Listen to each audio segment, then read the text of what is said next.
Shalom, bien-aimés dans le Seigneur. Que Dieu vous bénisse. Je suis dans la joie de te voir ce matin. Et nous allons continuer ce que cet homme que Dieu a aimé, cet homme que Dieu a élevé, cet homme que Dieu a honoré, a fait. Nous sommes dans le livre de 2 Rois, chapitre 21. Nous lirons du 1er au 16e verset.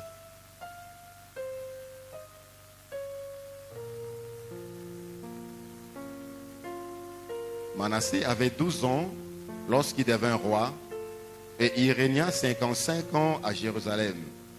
Sa mère s'appelait Heptiba. Il fit ce qui est mal aux yeux de l'Éternel, selon les abominations des nations que l'Éternel avait chassées devant les enfants d'Israël.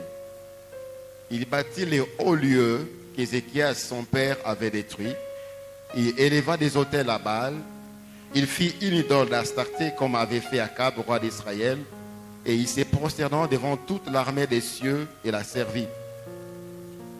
Il bâtit des autels dans la maison de l'Éternel, quoique l'Éternel ait dit, c'est dans Jérusalem que je placerai mon nom. Il bâtit des autels à toute l'armée des cieux dans les 2 parvis de la maison de l'Éternel. Il fit passer son fils par le feu. Il observait les nuages et les serpents pour en tirer les pronostics.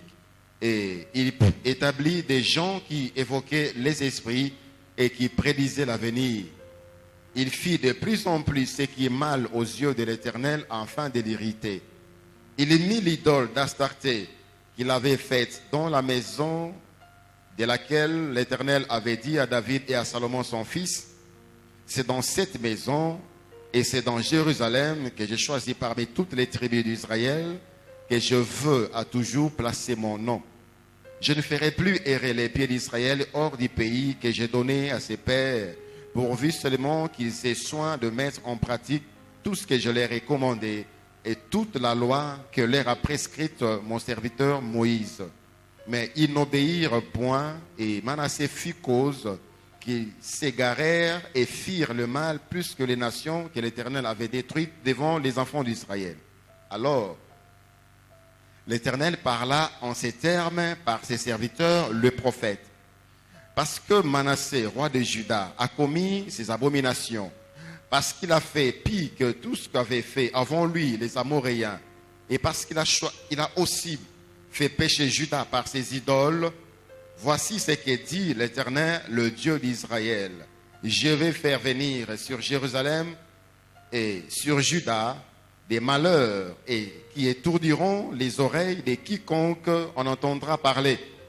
J'étendrai sur Jérusalem les cordeaux de Samarie et les niveaux de la maison d'Akab, et je nettoyerai Jérusalem comme un plat qu'on nettoie et qu'on renverse sans dessous, après l'avoir nettoyé.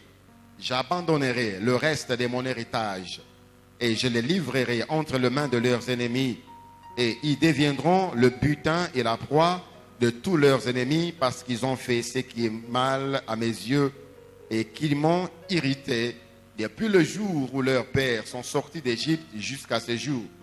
Manassé répandit aussi beaucoup de sang innocent jusqu'on a rempli Jérusalem d'un bout à l'autre, outre les péchés qu'il commit et qu'il fit commettre à Juda en faisant ce qui est mal aux yeux de l'Éternel. Amen. Ça fait, je crois, 5 ou 6 dimanches depuis que nous sommes sur ce thème, les péchés de Manassé. La vie de cet homme nous enseigne beaucoup. Cet homme, d'abord, c'est un ingrat et qui a grandi selon les conseils de l'Éternel, vu que son père c'était un réformateur de son temps. Il a abandonné l'Éternel, il a profané les temples, la maison de Dieu que Dieu avait sanctifiée, et il s'est lancé dans l'idolâtrie. Et la Bible dit il a fait pire que les nations que l'Éternel avait chassées devant l'Éternel. Et nous en avons déjà parlé. Nous sommes en train de parler de l'idolâtrie, le 4e péché de Manassé, l'idolâtrie. Nous avons parlé des Tammuz et nous les voyons aujourd'hui dans l'église des femmes pleureuses. Elles se réunissent pour pleurer Jésus.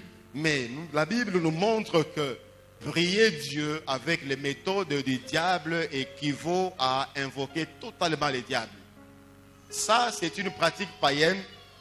C'est un culte idolâtre qu'on offrait à Tammuz à Babylone, où des femmes se réunissaient pour pleurer les dieux de prospérité et les dieux de fertilité. Tammuz, nous les voyons aujourd'hui dans nos assemblées. On pleure. Le Seigneur nous demande pas cela. Il est clair que par nos pleurs, lorsque nous sommes touchés, lorsque nous avons mal, et quand nous présentons à Dieu certains problèmes qui durent, ça nous arrive de pleurer devant le Seigneur. La Bible nous dit que Ézéchias, alors qu'il était malade, le Seigneur a dit par le prophète Ésaïe, donne des ordres à ta maison parce que tu vas mourir. Tu ne vas pas vivre. La Bible dit qu'Ézéchias a tourné son regard vers le mur. Il a parlé au Seigneur, il a prié et il a versé d'abondantes larmes. C'était un homme. Mais la particularité de l'adoration des Tammuz est que ce ne sont que des femmes qu'on réunit pour pleurer et non des hommes. Lorsqu'il y a un tel endroit, une église, un ministère qui réunit uniquement des femmes pour pleurer, sauf les hommes, ça c'est clair que c'est un culte dédié à une idole qu'on appelle Tammuz. Nous devons faire très attention. Il y a des résultats certes, mais la colère de Dieu est sur ce genre de personnes. Ce qui les maintient encore, c'est sa miséricorde qui dure à jamais, sa bonté, son amour et surtout l'œuvre de la croix, où Jésus, le sang de Jésus plaide en notre faveur. Mais nous sommes excusables et si nous ne sommes pas au courant, alors que nous sommes informés, bien-aimés dans le Seigneur, nous sommes responsables. Si vous êtes partisans de ces genres de cultes abandonnés, c'est de l'idolâtrie. Et vous attirez sur vous la colère de l'Éternel. Amen. La reine du ciel, connue aujourd'hui sous le nom de Marie, mère de Jésus, non, c'est de l'idolâtrie. Ce n'est pas la sœur, notre sœur en Christ, Marie qui a porté l'enfant, le Fils de Dieu dans ses seins, dans son sein. Ça, c'est une idole. Et dans plusieurs générations, dans plusieurs cultures, plusieurs milliers d'années qui sont passées, le monde a connu ces genres de cultes. Et cette femme est connue sous divers noms. Nous l'avons vu la fois passée.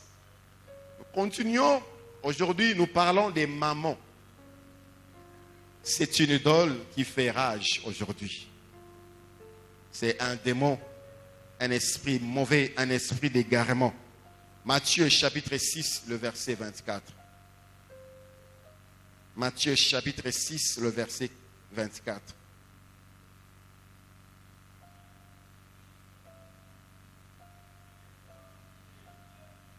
Je vous l'ai dit à partir du verset 24. Et la Bible dit, nul ne peut servir deux maîtres à la fois, car ou il haïra l'un et aimera l'autre, ou il s'attachera à l'un et méprisera l'autre. Vous ne pouvez servir Dieu et Mammon. C'est pourquoi je vous dis, ne vous inquiétez pas pour votre vie de ce que vous mangerez, ni pour votre corps de quoi vous serez vêtu. La vie n'est-elle pas plus que la nourriture et le corps plus que le vêtement? Regardez les oiseaux des ciels.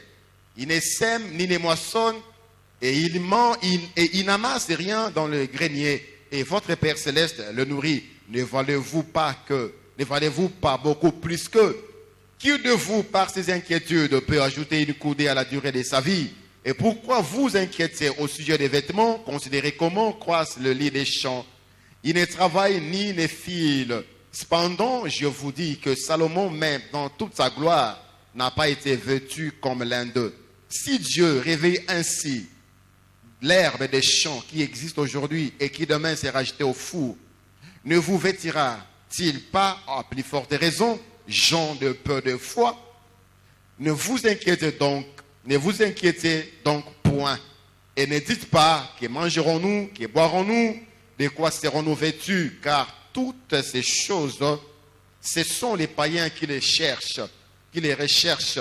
Votre Père Céleste c'est que vous en avez besoin.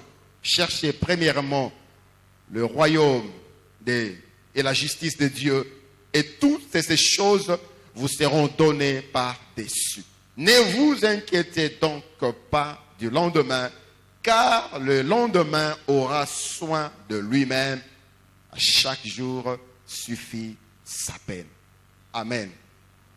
Maman et cet esprit-là qui tourne les regards des hommes vers le matériel, vers la richesse. Dieu n'est pas contre la richesse. Dieu enrichit ses enfants. Dieu nous donne beaucoup de biens afin que nous en jouissons. C'était une idole qui était servie les temps anciens dans diverses civilisations. En araméen, mammon signifie riche. En hébreu, mammon signifie argent ou trésor. Et dans la langue phénicienne, mammon signifie bénéfice. C'est donc un esprit, un démon, une idole qui représente ce qui est enrichissement illicite, et c'est un enrichissement qui nous éloigne de Dieu. C'est un enrichissement qui ne tient pas compte de la présence de Dieu. C'est un enrichissement qui remplace Dieu, qui n'a aucune place, qui n'accorde aucune place, aucune valeur à l'humanité. Aujourd'hui, tout est à vendre, tout est acheté. La pensée des hommes est tournée vers le bénéfice, vers le gain. Il n'y a pas un service gratuit. Je me rappelle lorsqu'on grandissait, on se réunissait. Les jeunes gens de mon âge, de cette époque, on cherchait certains aînés et on voulait nettoyer notre quartier. On curait les caniveaux, on nettoyait. On le faisait sans rien demander. On ne passait pas de maison à maison pour demander de l'argent. Chacun venait avec la pelle, avec la bêche, avec les coupes-coupes, avec la houe. On curait. On ne demandait pas l'intérêt. Mais aujourd'hui, qu'est-ce que je vois? Je vois des jeunes gens qui veulent nettoyer les avenues. Ils mettent un fil, ils mettent un seau. Ils barrent la route en fait. Pour passer, il faut laisser quelque chose. Toujours des bénéfices. La pensée de l'argent, le capitalisme est entré dans l'homme. Il n'y a rien de gratuit aujourd'hui. Tout est payable. On peut tout acheter, on veut tout acheter. Lorsque quelqu'un s'est garé, on l'accompagnait jusque là où vous voulez, l'adresse qu'il cherchait. Mais aujourd'hui, les jeunes gens vous aident et vous accompagnent. Vous arrivez à l'endroit et disent, viens, il fait toujours recevoir quelque chose. Vous aidez quelqu'un avec son véhicule tombé en panne, vous poussez. Et à la fin des comptes, toujours donner de l'argent. Quelqu'un, son véhicule tombe dans un caniveau. Vous le faites sortir, il demande de l'argent. Ça, c'est l'esprit des mamans. Ça envahit le monde aujourd'hui. Même des petits enfants. On envoie, tu vas m'acheter les bonbons, hein? Avec intérêt toujours. Rien de gratuit. Tout est acheté. Tout est à vendre. Ça, c'est l'esprit des mamans. Le capitalisme, même dans l'église, nous le voyons. Même dans l'église.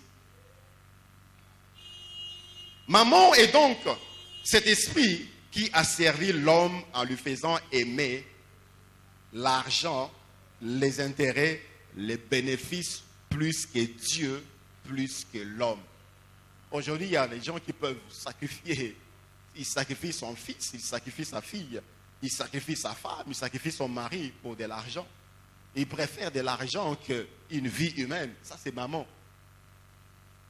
Et c'est répandu. Et dans l'église, il y a même ce genre de choses qui se pratiquent. Il y a les World Trade Center dans l'église aujourd'hui. Il y a la bourse aujourd'hui dans l'église. Il y a les CAC 40. Il y a le Dow Jones aujourd'hui dans l'église. Ce genre de pratiques qui fait monter les enchères dans l'église. Je me souviens, dans certains endroits, j'ai vu à la télé, un frère, un musicien chrétien, avait sorti un album. Alors, c'était, je crois, $10 ou $5 à l'époque, ou $15 comme ça. Alors, quelqu'un, le ministre de Dieu s'élève pour dire, nous voulons soutenir l'œuvre de Dieu qui veut acheter cet album à $1000 pour soi-disant soutenir l'œuvre de Dieu. Alors, les gens de $1000 passent, ils achètent. 500, les gens des 500 passent, ils achètent. 200, les gens des 200 passent. 150, et puis les communs des mortels pouvaient acheter au prix normal. Ça, c'est l'esprit des mammons dans l'église. Il y a même lors des offrandes, où s'il y a des appels de fonds, qui va donner ceci?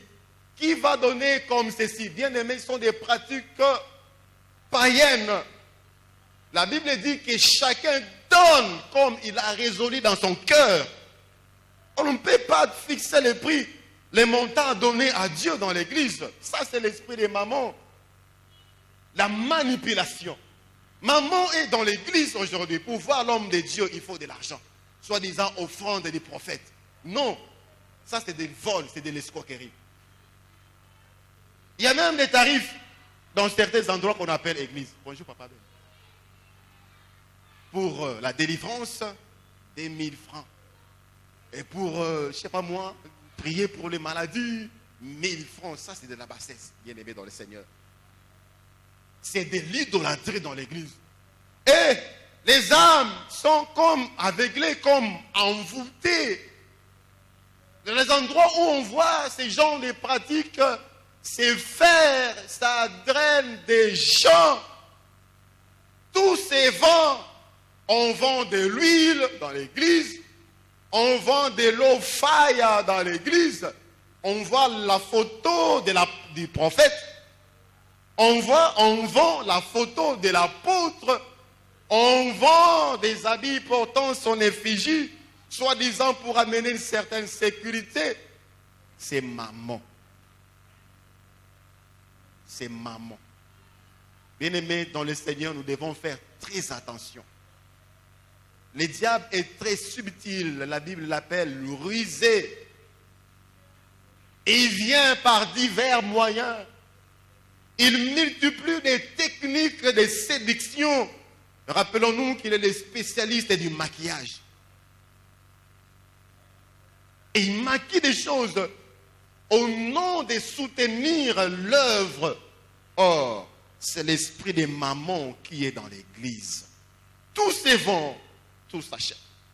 Il n'y a pas longtemps, des scories de fer et d'acier que les Chinois jetaient. Aujourd'hui, on les vend. C'est maman, bénéfice toujours. Bénéfice. On vend des immondices. Tout. On vend les corps, on achète les corps. Ça, c'est maman. Il vient dire à une jeune fille, tu es très belle, tu peux avoir de l'argent, tu peux te faire de l'argent. Quelle marchandise? C'est ton corps. Tout se vend.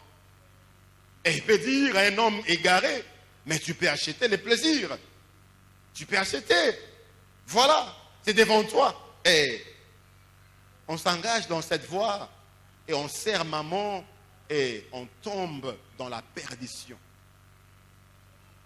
Maman est dans nos administrations. Des frères, je me rappelle de frères avocats qui m'ont dit non, j'en ai marre. Il y a des frères qui ont quitté, qui ont demandé une mise en disponibilité des barreaux. Ils disent c'est pas possible. Des clients, des investisseurs, des étrangers m'ont contacté. Et ils sont venus, j'ai traité les dossiers, je les ai présentés au ministre du domaine où ils veulent investir et on demande des pourcentages. On demande 30% par mois dans les bénéfices. Mais si vous voulez avoir des bénéfices, faites-vous devenir des actionnaires. Vous aurez des bénéfices. On va trouver gain partout pour traiter un dossier, pour permettre qu'une société s'ouvre en dehors des droits que l'État demande. Les ministres, les parsecs, les conseillers des ministres, à tous les niveaux, on veut gagner quelque chose. Ça, c'est maman. Et le pays tombe, et le pays est dans la souffrance. On crie qu'il n'y a pas d'entreprise. Or, maman est en train de détruire, est en train de freiner. Pour traiter un dossier, alors que nous avons droit à ces traitements, il faut payer de l'argent. Il y a même des offres d'emploi. Offres d'emploi pour déposer les dossiers, il faut déposer avec de l'argent. Ça, c'est quel système? Pour passer pour une promotion, il faut donner de l'argent. Pour passer des classes, il faut donner de l'argent. On veut avoir un tout prix de bénéfices, même là où on ne devait pas avoir des bénéfices. Ça, c'est maman. Alléluia. Alléluia. Je mets un vie pire que ça. Dans une église encore, on vendait un calendrier. Les calendriers qu'on donne gratuitement dans certaines sociétés pour la promotion. Et dans nos églises, lorsque nous imprimons, c'est juste les prix de l'impression. Parce qu'on veut que les noms de l'église soient dans la maison ou bien les versets qu'on met quand les visiteurs viendront, ou ça nous aidera dans la méditation, ça nous aidera à voir le jour. Non, ça devient aujourd'hui les commerces. Un calendrier qui se vend à $1000. Et aux enchères, comme toujours. Nous venons d'imprimer notre calendrier. Le premier qui va l'acheter sera béni dans sa maison. Et le prix, c'est $1000. Qui veut acheter? Et ce n'est pas une seule personne, plusieurs personnes achètent à $1000. Et on descend, jusqu'au prix normal. Bien aimé, c'est de l'escroquerie. C'est de l'escroquerie. Nous devons être très vigilants. Je l'ai dit tantôt, ces systèmes-là, bien aimés dans le Seigneur, d'apporter quelque chose parce qu'on veut voir les pasteurs. Non, ça, ce n'est pas biblique. Je me rappelle dans l'ancien temps, et nous l'avons vu dans 1 Samuel 9, lorsqu'on cherchait à voir Samuel, le serviteur a dit, je n'ai pas d'offrande. C'est une pratique qui se faisait avant. Aujourd'hui, le Seigneur nous a donné mieux que ça. Alléluia. Matthieu chapitre 10, le verset 7 et le verset 8 nous dit quoi? Matthieu 10, 7 et 8. Allez prêcher et dites, le royaume des cieux est proche. Guérissez les malades, ressuscitez les morts, purifiez les lépreux, chassez les démons. Vous avez reçu gratuitement, donnez gratuitement. Amen. Et d'où vient qu'on doit payer la délivrance? D'où vient qu'on doit payer un service dans l'église? C'est démoniaque et c'est maman qui agit derrière. La Bible nous donne l'exemple des hommes qui ont réellement servi Dieu. Daniel, chapitre 5, le verset 16 et le verset 17. La main apparut sur le mur alors que le roi avait profané les ustensiles du temple. Il n'y avait personne qui pouvait interpréter. Personne. Alors, on a fait appel à Daniel. Daniel chapitre 5, le verset 16 et 17. La Bible dit, ça c'est le roi qui parle, le roi Belshazzar. J'ai appris que tu peux donner des explications et résoudre des questions difficiles. Maintenant, si tu peux lire cette écriture et m'en donner l'explication, tu seras revêtu de pourpre, tu porteras un collier d'or en ton cou et tu auras la 3e place dans le gouvernement du royaume. Daniel répondit en présence du roi, garde tes dons et accorde à un autre très présent. Je lirai néanmoins l'écriture au roi et je lui en donnerai l'explication. L'évangile n'est pas à vendre. Bien-aimé, personne ne peut payer les services qu'on rend à Dieu. Personne ne peut payer un serviteur de Dieu. Parce que c'est trop cher. C'est trop cher. Prêcher et qu'une âme soit sauvée, c'est trop cher. Une âme, c'est la valeur du sang de Jésus. Et ça coûte combien? Et lorsqu'on est derrière certains dons, on ferme la bouche parce que la personne présente des présents. Bien aimé, on bloque la route, la voie du ciel pour cette personne à cause de l'adoration à maman. On a des comptes à rendre. Daniel sait qu'en face de lui, c'est un païen. Il a besoin de voir la manifestation de la puissance de Dieu afin qu'il croie. Garde ton argent, mais je vais te dire ce que Dieu veut. Et il a dit l'explication. 2 Rois, chapitre 5. Également un autre serviteur de Dieu que je voudrais vraiment prendre pour modèle.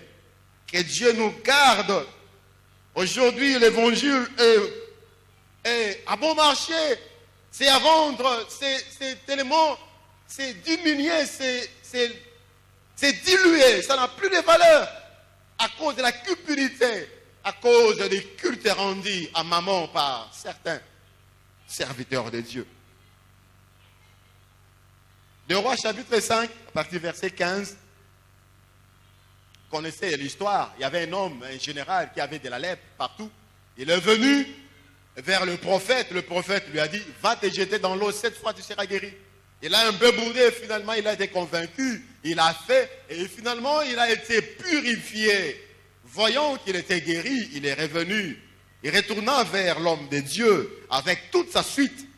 Lorsqu'il fut arrivé, il se présenta devant lui et dit, voici, je reconnais qu'il n'y a point de Dieu sur toute la terre, si ce n'est en Israël. Et maintenant, accepte, je te prie, un présent de la part de ton serviteur.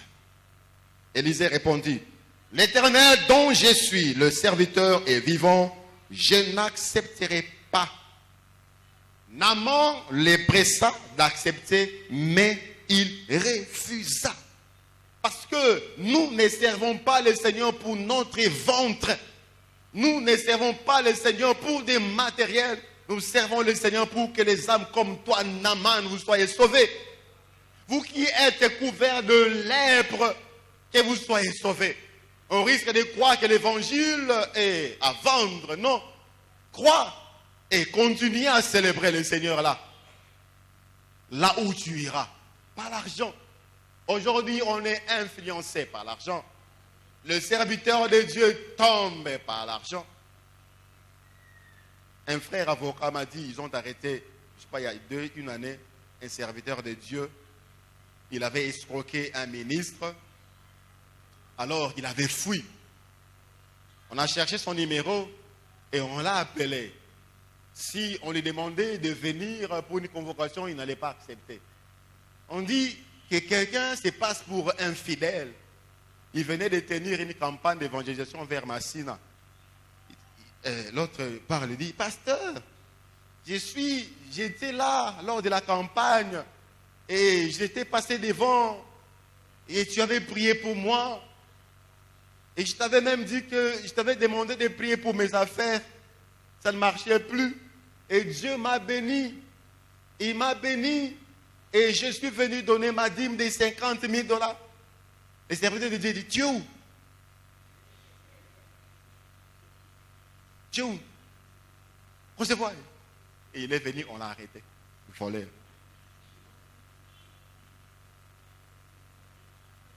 Trop léger, trop léger, trop léger, trop léger.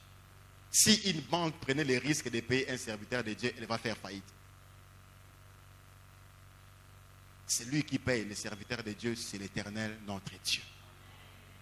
Bien-aimés, vous qui êtes là, vous qui servez le Seigneur, servez Dieu sans intérêt, sans vous entendre à quoi que ce soit. Le Seigneur paye toujours et il paye très bien. Quelqu'un dit, Dieu nous a engagés, mais il nous paye comme des journaliers. Les salaires de la fin du mois, il les paye chaque jour.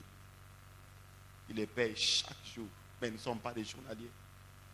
Qui est cette entreprise qui peut faire autant? Il nous paye dans tous les domaines de nos vies. Il nous paye dans tous les domaines. Alors, servons Dieu sans intérêt et il nous payera. Il a dit, l'ouvrier mérite son salaire, mais le salaire ne vient pas des hommes. Ça vient de l'Éternel lui-même. Amen. Dans nos hôpitaux, maman règne. Docteur Kassombo. Avant de toucher malade, il faut de l'argent. Même des cas mourants, la personne arrive en agonie. On sent que si on n'intervient pas rapidement, et la personne meurt. L'argent. Non, ça c'est maman. D'abord les bénéfices. La vie humaine n'a plus de valeur. La vie humaine n'a plus de valeur. C'est de l'argent maintenant, l'argent. Passer des classes, même si on a bien travaillé, l'argent. Aussi la bise, il faut signature à assistant. L'argent. TP, nous quand on étudiait les TP, on achète les TP comment ça? Il faut taper une page, 2 pages, 1000 francs, 2000 francs, $5. Il faut cacher. J'ai dit ça, c'est la bassesse. Un syllabus de quelques feuilles, $15. Bénéfice à tout prix. On veut des intérêts. On veut des intérêts. Ça, c'est maman. A envahi tout. Les corps médicaux, la plupart sont des idolâtres, des serviteurs, des mamans. Bien-aimé, toi qui êtes là, ne faites pas comme eux. Il est vrai que les salaires tardent à venir peut-être, ou parfois ça tarde à venir, mais sauve une vie. Sauve une vie. Nous avons beaucoup de témoignages des hommes qui sont arrivés comme ça en agonie, mais qui ont retenu le visage de la personne qui l'a sauvé. Plus tard, il lui a rendu beaucoup plus de services que ce qu'il a fait. Est-ce que l'histoire ne peut pas nous enseigner, bien-aimés dans le Seigneur? Pourquoi? Comment on voit ces grands cœurs? Grands cœurs. Quelqu'un est accidenté qu'on amène à l'hôpital, mais d'où est-ce qu'il trouvera de l'argent? Il peut avoir de l'argent s'il était sorti avec de l'argent. On le trouve là-bas, on le ramasse, on l'amène à l'église, plutôt à l'hôpital, et on demande de l'argent. Mais à Roussango, wapi? Il faut que sa famille vienne d'abord, et puis on va... Non. Et réveillons-nous. Amen.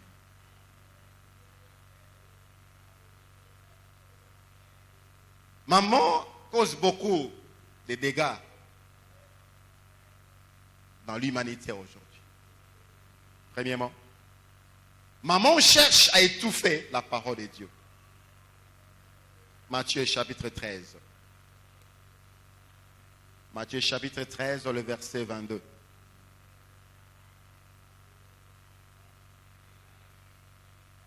La Bible dit, il s'agit de la parabole du semeur. On a fait mention à diverses sortes de terres où les semeurs avaient semé. Celui qui a reçu la sémence parmi les épines, c'est celui qui entend la parole, mais en qui les soucis du monde des siècles et la séduction des richesses, j'ai dit, et la séduction des mammons étouffent cette parole et la rendent infructueuse. Nous avons connu une invité sur les aratis, le Mboujima et Kana. Mboujima et Kana. Il y a des gens qui iront en enfer à cause des 50 francs. Des verres de sucre, qu'on met des sucres en fond, et salement couche mokoboé. Et ils font semblant de vous donner du sucre pour gagner 50 francs de plus. On prend les écolons, on les bouillit, écolons et condit. Tout simplement pour avoir des bénéfices. Et lorsqu'on prêche comme ça, dans la faillite, et cette parole-là est étouffée. Parce que ses pensées sont vers le bénéfice. Je ne vais pas laisser. Il y a les soucis du monde, les soucis d'enrichissement illicite, à tout prix. Ça l'emballe, ça l'assaille, ça l'envahit, et la parole est étouffée. Maman produit une fausse humilité. Une fausse humilité. Vous verrez des gens, j'ai même entendu des gens qui sont morts pour $10 alors qu'il a un compte de $10,000.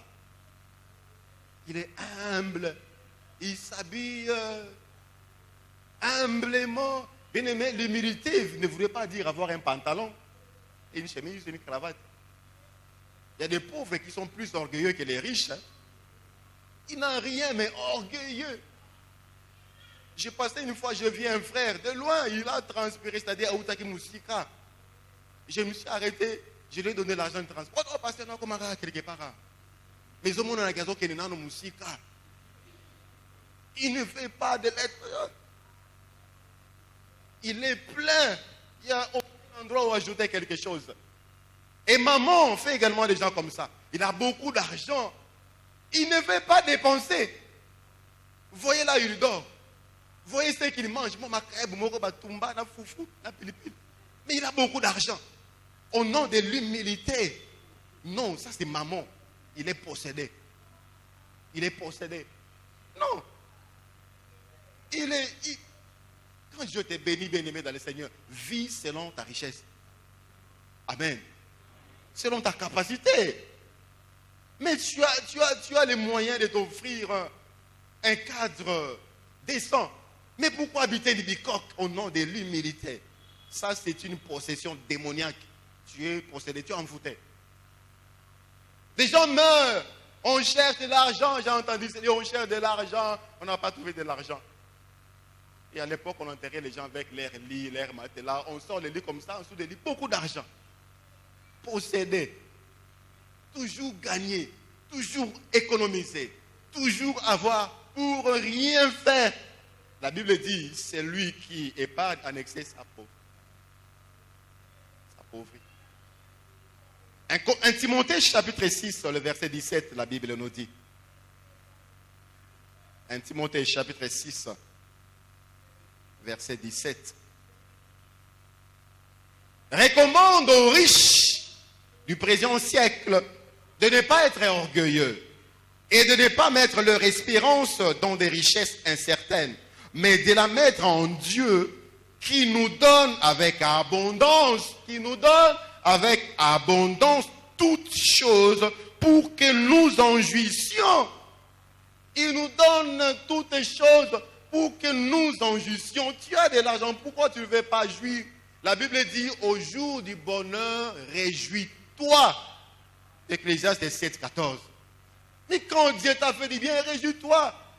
Tu es sorti, va te divertir, amène la famille, aller manger au restaurant, aller faire un tour. Pourquoi pas voyager pour te prendre un peu de l'air, changer un peu de milieu.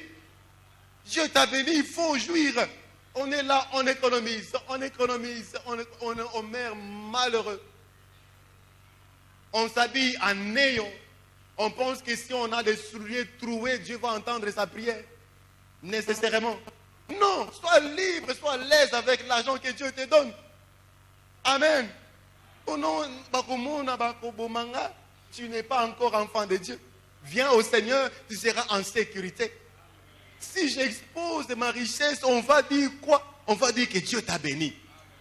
Dieu ne bénit pas en cachette, il bénit public. Il a dit, tu as dressé en face de moi une table, devant moi une table, en face de mes adversaires. Il ne fait pas des choses en cachette. Quand il veut te faire du bien, il dit que quelqu'un passe devant et qui crie, voici ce qu'on fait à l'homme que le roi veut honorer. Mais on a des choses, une fausse humilité, on est modeste. Tu es plutôt possédé. Cherche ta délivrance. Réjouis-toi. Amen. Les enfants sont mal habillés, sont maltraités, alors que tu as les moyens de donner une bonne éducation, d'offrir une bonne scolarité à tes enfants. Tu les envoies à épée, où il n'y a même pas de bancs. Épée 2 qui colle, épée 3 qui m'enseigne, épée 4 dans nous. Non. Quand il s'abonne à l'école, bien, tu as l'argent. Amen. On économise. On veut. Non. Tu es possédé. Une fausse humilité, ça ne vient pas de Dieu. Non. Quand Dieu te donne, je ne parle pas de l'extravagance, je ne parle pas de folie de grandeur, comme nous avons connu dans notre pays. Voiture bleue, voiture rouge, voiture jaune, voiture verte, voiture blanche, voiture noire. On est habillé en noir, voiture noire. On est habillé en rouge, voiture rouge. Habillé en blanc, voiture blanche. Ça, c'est encore une autre possession. C'est pas normal. C'est ça l'orgueil. Ça, c'est l'orgueil. Alors que tu n'es qu'à 2 ou à 3, tu as une grande maison, 18 chambres vides. Ça, c'est une possession démoniaque.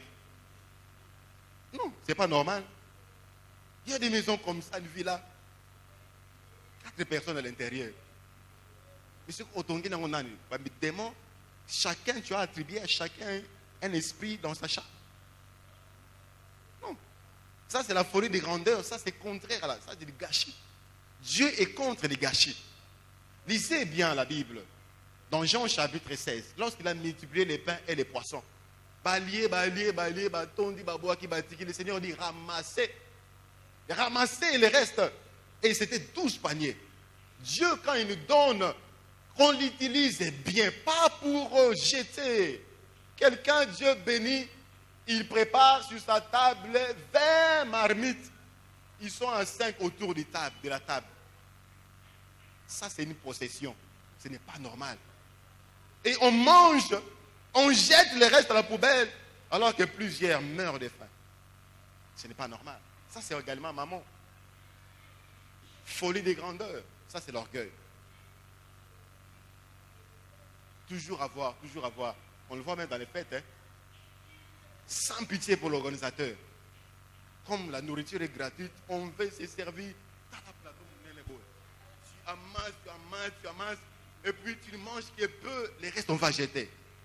Non, ce n'est pas normal. Bien-aimé, ce n'est pas ça l'humilité. Quand Dieu te donne, bien-aimé, sois à l'aise. Vis selon ta capacité. Je me rappelle, à une certaine année, j'étais dans une famille amie, et cette famille-là était amie d'un fils d'une autorité d'un pays voisin. Alors, j'ai rentré à la maison, et lui allait à l'aéroport d'Njili. Et on lui a demandé service s'il pouvait m'accompagner pour me faire descendre à Limité. Il a dit, pas de problème. Et j'étais avec lui dans son véhicule. Et arrivé vers Kassavou, il reçoit un coup de fil. Il dit, oh dommage, je ne veux plus arriver à l'aéroport, mais prends l'argent de transport. Il m'a donné l'argent de transport, $200. Il a dit, oh, avion qui quitte Kinshasa. Mais il bénit selon sa richesse. Moi, je ne peux pas te donner $200, en tout cas, détrompe-toi. Mais il y a des gens qui y sont déjà arrivés, ils ne sont pas orgueilleux. Ils bénissent selon sa richesse, comme la Bible dit, Dieu bénit selon la grandeur de sa richesse. Amen. Et voilà pourquoi la Bible dit, c'est la bénédiction de l'Éternel qui enrichit. Et il ne la fait suivre d'aucun chagrin. Quand Dieu te bénit, ça va t'enrichir. Ce n'est pas qu'un homme te bénit, c'est juste pour certains besoins, puis ici, Nango. Mais quand Dieu te bénit, tu es riche. Parce que sa richesse est tellement grande et énorme. Maman, troisièmement, traîne ou entraîne plusieurs âmes en enfer. C'est ça sa finalité. Maman entraîne plusieurs âmes en enfer. Marc, chapitre 10, le verset 23 jusqu'au verset 25. Marc, chapitre 10, du verset 23 au verset 25. La Bible dit, Jésus, regardant autour de lui, dit à ses disciples qu'il sera difficile à ceux qui ont des richesses d'entrer dans le royaume des dieux. Si ces versets étaient restés là, on aurait beaucoup de problèmes avec l'argent.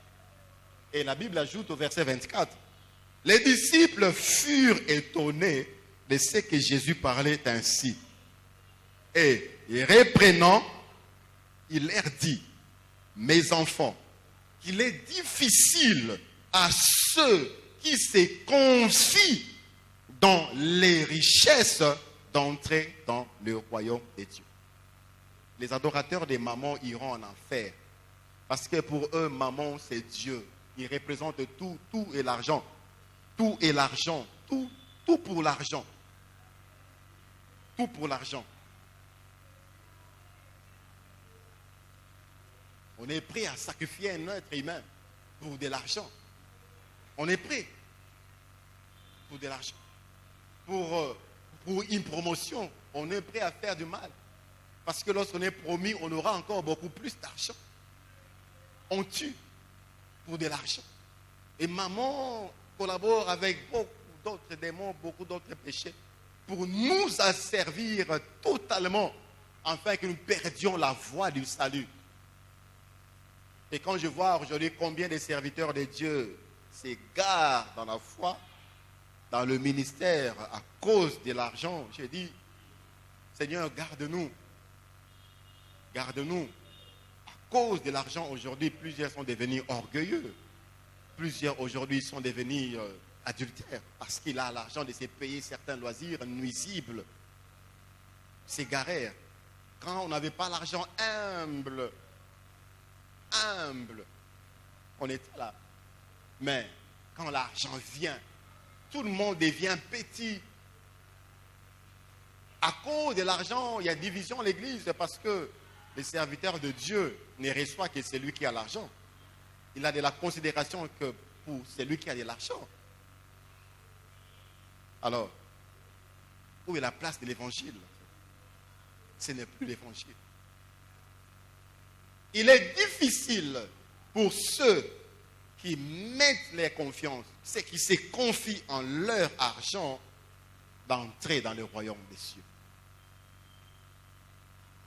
On veille plus sur son compte bancaire que sur son âme. On veille sur ça. On a combien? On a retiré combien? Il nous reste combien? Est-ce que tu veilles sur ton âme? Quatrième point.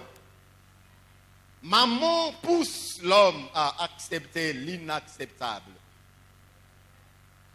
Pousse l'homme à accepter l'inacceptable. Je l'ai effleuré tout à l'heure. Aujourd'hui, il y a des contrats occultes. Pour être embauché, il faut adhérer à un loge. Il faut accepter un pacte. Il faut accepter une alliance. Alors, on accepte. On accepte. Dans tous les cas, aujourd'hui, les gens disent courte joie. Je préfère vivre bien pendant un peu de temps que vivre longtemps pauvre. Alors, on accepte n'importe quoi. On accepte toutes sortes de sollicitations. Plusieurs jeunes sont dans l'occultisme aujourd'hui. Plusieurs jeunes dans l'occultisme. Parce que l'argent, du travail, la promotion, il veut être bras droit du DG, bras droit du ministre, tout près de celui qui a le pouvoir, pour être toujours promis, pour être toujours en position. On accepte l'inacceptable. Notre pasteur Landou, de notre extension de Lemba, nous avait parlé d'une histoire macabre. Une jeune sœur dans son église est venue lui raconter. En pleurant, elle était devenue presque folle. Il dit, mon père m'a demandé à ce qu'il abuse de moi. J'ai refusé. Ça m'avait tellement troublé, traumatisé. Je suis allé voir maman. J'ai dit, maman, voilà ce que papa a dit. Et maman a dit, mais dis-moi cacat. Et ça pour la bola mon abissoniance. Donc maman était au courant que c'était une pratique pour avoir de l'argent. Le père était dans une maison occulte. Et il s'est demandé ces gens des sacrifices.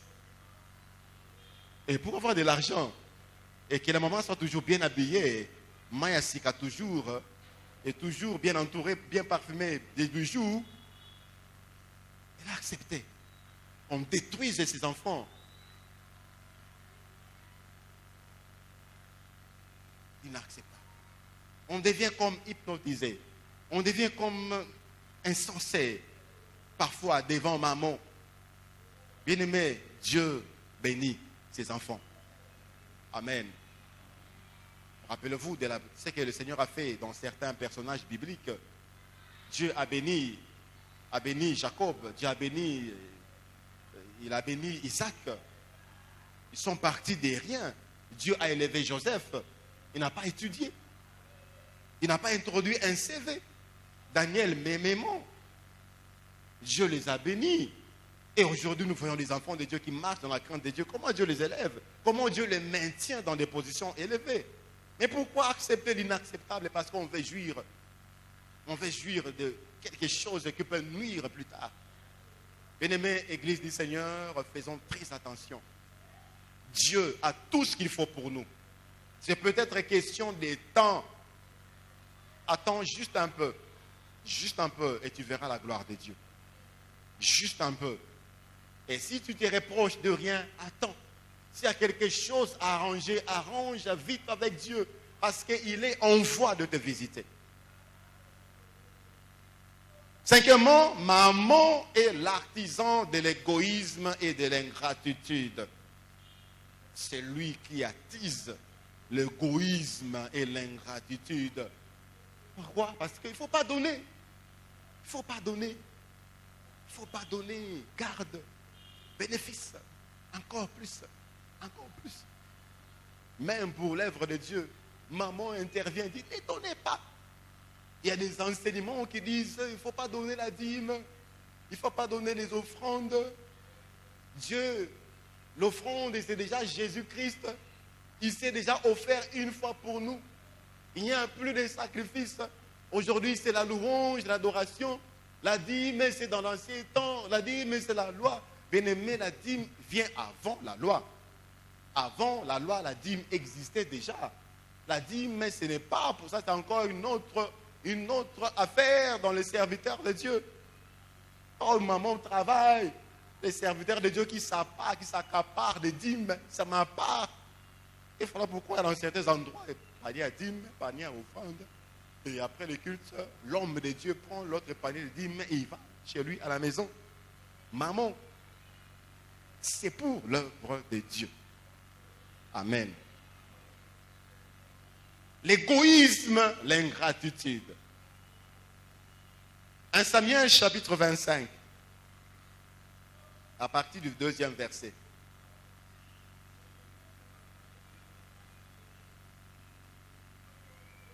Un Samuel chapitre 25 à partir du verset 2e. Il y avait à Maon un homme fort riche, possédant des biens à Carmel. Il avait 3000 brebis et 1000 chèvres. Et il s'est trouvé à Carmel pour la tondre de ses brebis. Le nom de cet homme était Nabal. Et sa femme s'appelait Abigail. C'était une femme de bon sens et belle de figure. Mais l'homme était dur et méchant dans ses actions. Il descendait de Caleb. David apprit au désert que Nabal tondait ses brebis. Il envoya vers lui 10 jeunes gens auxquels il dit, montez à Carmel et allez auprès de Nabal. Vous les saluerez en mon nom et vous lui parlerez ainsi. Pour la vie, sois en paix et que la paix soit avec ta maison et tout ce qui t'appartient. Et maintenant, j'ai appris que tu as les tondeurs. Or, tes bergers ont été avec nous. Nous leur avons fait aucun outrage. Et rien ne leur a été enlevé pendant tout le temps qu'ils ont été à Carmel. Demande-le à tes serviteurs et ils te le diront. Que ces jeunes gens trouvent donc grâce à tes yeux, puisque nous venons dans un jour de joie. Donne donc, je t'ai pris, à tes serviteurs et à ton fils David, ce qui se trouve sous ta main. Lorsque les gens de David furent arrivés, ils répétèrent à Nabal toutes ces paroles au nom de David. Puis ils se turent. Nabal répondit aux serviteurs de David, qui est David et qui est le fils d'Isaïe? Il y a aujourd'hui beaucoup de serviteurs qui s'échappent d'auprès de leur maître. Et je prendrai mon pain, mon eau et mon bétail que j'ai tué pour mes tondeurs et je les donnerai à des gens qui sont je ne sais d'où. Les gens de David rebroussèrent chemin, ils s'en allèrent, ils s'en retournèrent et redirent à leur arrivée toutes ces paroles à David. Alors David dit à ses gens, que chacun de vous saigne son épée. Et ils saignirent chacun leur épée. David aussi saignit son épée. Et environ 400 hommes montèrent à sa suite. Il en resta 200 près des bagages. Un des serviteurs de Nabal vint dire à Abigail, femme de Nabal, voici David a envoyé du désert des messagers pour saluer notre maître qui les a roudoyés. Et pourtant, ces gens ont été très bons pour nous. Ils nous ont fait aucun outrage. Et rien ne nous a été enlevé tout le temps que nous avons été avec eux lorsque nous étions dans les champs. Ils nous ont nuit et jour servi des murailles. Tout le temps que nous avons été avec eux, faisant paître le troupeau. Sache maintenant et vois ce que tu as fait, car la perte de notre maître et de toute sa maison est résolue. et il est si méchant qu'on ose lui parler. Abigail prit aussitôt 200 pains, 2 outres de vin, 5 pièces de bétail à prêter, 5 mesures de grains rôtis, 100 masses de raisins secs et 200 de figues sèches, et les mit sur des ânes. Et elle dit à ses serviteurs, passez devant moi, je vais vous suivre. Elle ne dit rien à Nabal son mari. Montée sur un âne, elle descendit la montagne par un chemin couvert, et voici, David et ses gens descendaient en face d'elle, en sorte qu'elle le rencontra. David avait dit, c'est bien en vain que j'ai gardé tout ce que cet homme a dans le désert, et que rien n'a été enlevé de tout ce qu'il possède. Il m'a rendu le mal pour le bien. Que Dieu traite son serviteur David dans toute sa rigueur, si je laisse subsister jusqu'à la lumière du matin, qui que ce soit de tout ce qui appartient à Nabal. Lorsqu'Abigail aperçut David, elle descendit rapidement de l'âne, tomba sur sa face en présence de David et se prosterna contre terre. Puis, se jetant à ses pieds, elle dit, à moi la faute. À moi la faute. Ça c'est fort. À moi la faute. Mon Seigneur, permets à ta servante de parler à tes oreilles et écoute les paroles de ta servante. Que mon Seigneur ne prenne pas garde à ce méchant homme, à Nabal, car il est comme son nom. Nabal est son nom et il y a chez lui de la folie. Et moi, ta servante, je n'ai pas vu les gens que mon Seigneur a envoyés. Maintenant, mon Seigneur, aussi vrai que l'Éternel est vivant et que ton âme est vivante, c'est l'Éternel qui t'a empêché de répandre les sangs et qui a retenu ta main, que tes ennemis, que ceux qui veulent du mal à mon Seigneur soient comme Nabal. Accepte ces présents que ta servante apporte à mon Seigneur et qu'ils soient distribués aux gens qui marchent à la suite de mon Seigneur.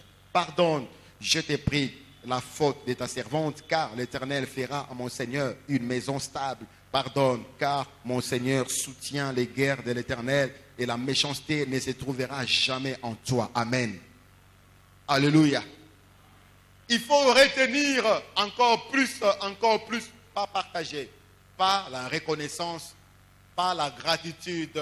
Moi, toujours moi, égoïsme envers tes parents qui t'ont soutenu, qui ont payé pour toi les frais, qui t'ont nourri, qui t'ont mis au monde, ils ont souffert. J'ai compris beaucoup de choses depuis que je suis parent. On ne dort pas la nuit, dérangement, de pleurs. On ne sait pas ce qui se passe. Qu'est-ce qu'il a comme problème? Qu'est-ce qu'il tourmente? On prie. Il n'y a pas l'argent parfois. On est là, on prie. Et aujourd'hui, le Seigneur t'a béni. Tu as les moyens et que tu dis que ta mère est sorcière, ton père est sorcier. Ils ne doivent bénéficier de rien de toi. Ingrat. Ingrat. Qu'il soit sorcier, qu'elle soit sorcière, sois reconnaissant. Tu as reçu beaucoup de choses d'eux. Tu as reçu beaucoup de choses d'eux. Non, si je donne mon argent, il va bloquer mon travail. Alors, si tu penses qu'il peut te bloquer, viens au Seigneur. Il ne pourra plus te bloquer. Viens au Seigneur. L'ingratitude dans le cœur. Des chrétiens avec des doctrines diaboliques. Quand on aide quelqu'un, on est asservi par lui. Non, bien-aimé dans le Seigneur. Un peu de gratitude. Tu as déjà été aidé une fois, pourquoi pas aider les autres? Même si tu n'aides pas celui qui t'a aidé, aide au moins les autres en souvenir de ce qu'on t'a fait. En souvenir de ce qu'on t'a fait, aide ceux qui sont dans les besoins. Non, on veut tout garder pour soi, pour qu'on ait encore et encore et encore. Pire encore, même à Dieu, on est ingrat. Même à celui qui t'a donné la vie, à celui qui t'a créé. Si tu existes, c'est par lui et c'est pour lui. Il t'a donné du travail. Donner à Dieu, ça devient un problème. Lorsqu'on doit parler de l'argent dans l'église, on doit chercher comment convaincre les gens. Dans d'autres églises, on a formé même des animateurs pour les demander. Quand il faut demander de l'argent, le pasteur s'écarte parce qu'il ne sait pas bien parler de l'argent. Alors celui-là vient. Et quand il parle, tu peux même donner ta chemise. parce qu'il est bien formé. Non. D'abord, Dieu. La dîme, c'est pour Dieu. Combien de chrétiens les font aujourd'hui? Combien de chrétiens les donnent? Et s'ils les donnent, est-ce qu'ils donnent régulièrement? Il y a même des chrétiens qui viennent dans la présence de Dieu sans même lui apporter une offrande. Alors qu'ils en ont les moyens, il arrive qu'on n'ait rien.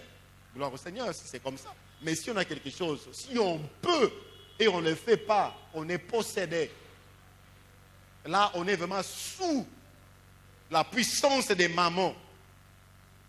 Alors, on doit chercher la liberté en Jésus-Christ. L'égoïsme, l'ingratitude. Pourquoi? On veut tout conserver. Et cet homme avait des histoires, beaucoup de biens. La Bible nous a cité ce qu'il avait combien. À l'époque, il y avait des marchands islamites qui traversaient les déserts, qui tuaient, qui volaient les brebis, qui tuaient les gardiens. Et c'était fréquent. Alors lorsqu'on envoyait ces bergers pour tondre, c'était avec beaucoup de risques. Il y avait toujours possibilité de perdre quelques brebis et quelques serviteurs. Mais à cause de David, dans ces lieux-là, les serviteurs de Nabal ainsi que ses brebis n'ont pas été touchés. Mais il demande, il n'a pas dit donne-moi ça, il dit ce que tu veux, ce que tu as à ta disposition, ce que tu peux nous donner, donne-nous. Nous sommes dans les besoins. Non! Il y a des gens qui fuient leur maître et moi je donnerai mon pain, mon eau à quelqu'un qui vient de je ne sais où. Quelle insulte, bien-aimé dans le Seigneur. Quelle insulte, quel cœur. Et gloire au Seigneur, il avait une bonne femme. Amen. Maman, quand ton mari est ingrat devant Dieu, qu'est-ce que tu fais? Quand ton mari est égoïste envers ses parents, envers ceux qui l'ont aidé, envers l'humanité, que fais-tu? Que fais-tu? Incapable de faire du bien, que fais-tu? Tu es au courant. Que fais-tu? Quand ton mari ne paye pas ta dîme et tu le sais, que fais-tu? Qu'est-ce que tu lui donnes comme conseil? Quelle est ta réaction? On dit, c'est d'ailleurs mieux, avec cet argent, maman, c'était super, Waxama Sika. Cette femme a dit non. Il faut corriger. Il faut arranger la situation. Elle a pris les risques. Parce que David avait déjà décidé 400 hommes pour une maison. C'était le carnage.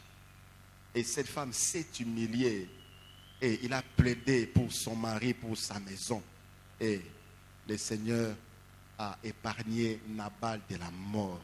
Bien-aimé dans le Seigneur, Tokabaka. Amen.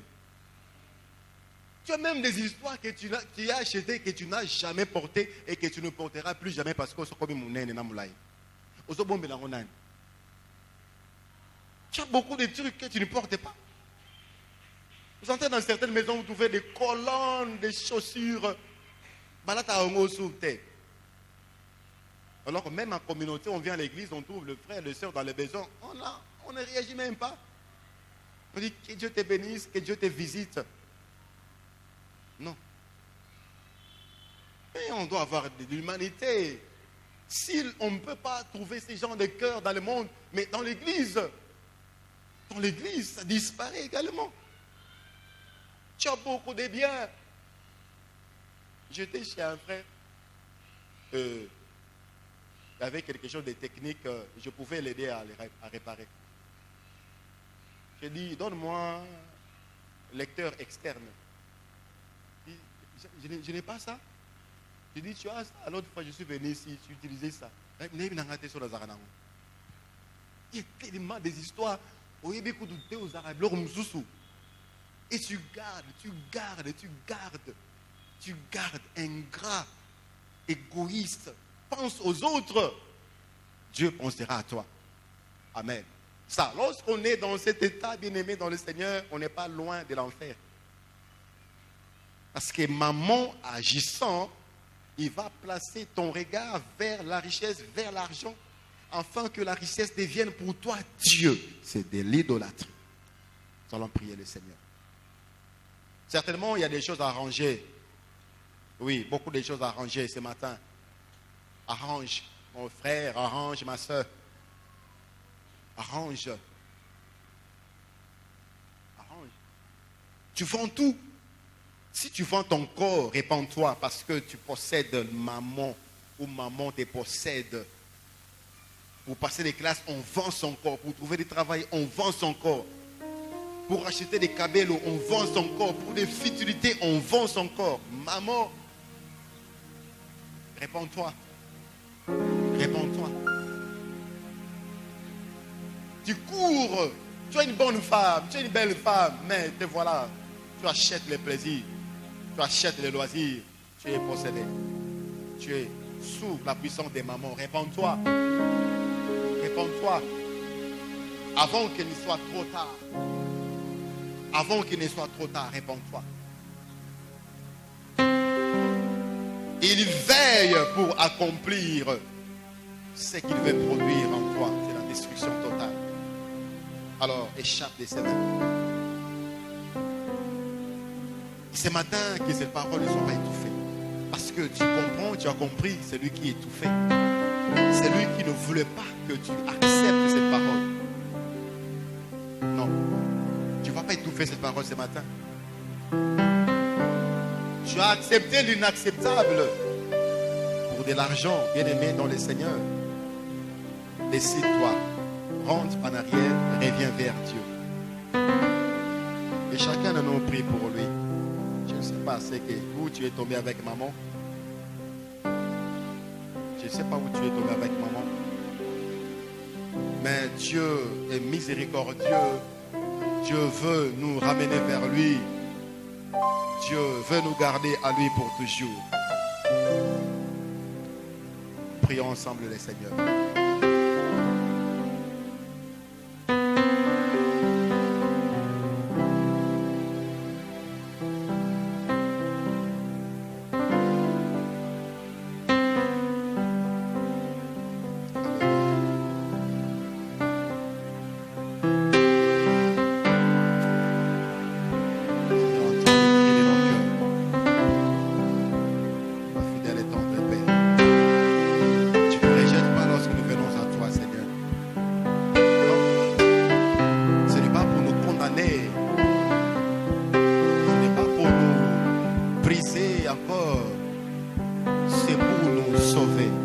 C'est pour nous libérer de la puissance des mamans que tu nous parles ainsi. C'est pour nous libérer de la puissance des mamans et de ses effets, de l'égoïsme, de l'ingratitude, de l'avarice. Et tu nous parles ainsi, Seigneur.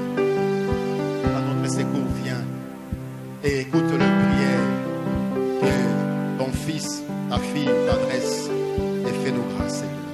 Merci, Seigneur. Seigneur, merci. Ton amour est si grand.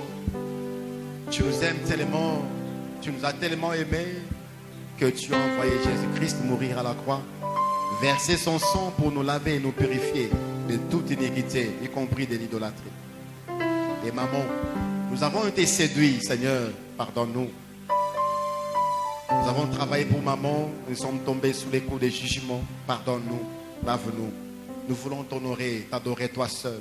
Car il n'y a de Dieu qu'un seul l'Éternel. Nous bénissons ton nom pour cette parole. Au nom de Jésus-Christ, notre Seigneur. Amen. Nous voulons offrir au Seigneur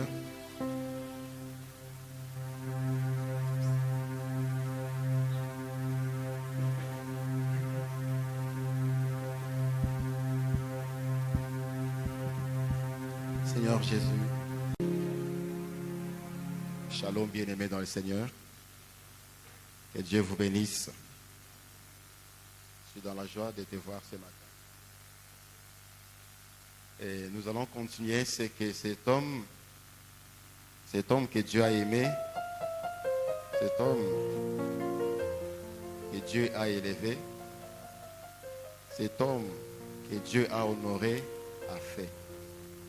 Nous sommes dans le livre de 2 Rois, chapitre 21. Nous lirons du 1er au 16e verset.